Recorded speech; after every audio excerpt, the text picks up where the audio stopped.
ঘুরছে কেটে বলি কত করে বললাম না না না কি না ব্রাশটা নিয়ে ওই একটা একটা শুধু পেন্ডিং ব্রাশ কিনে নেবে আপাতত।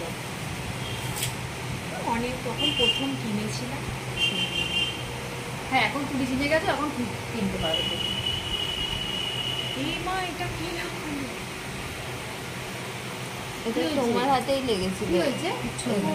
ঠিক আছে, লেগে গেছে কোনো কারণে।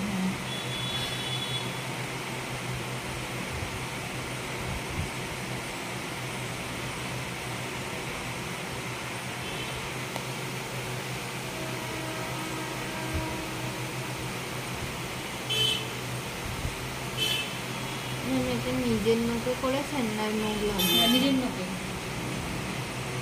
যেহেতু এই চোখটা একটুখানি চীনের অ্যান্ডের মতো, হ্যাঁ মানে এই অংশটা কম, এই অংশটা চীনের অ্যান্ডের। ওর চোখে আপনি তো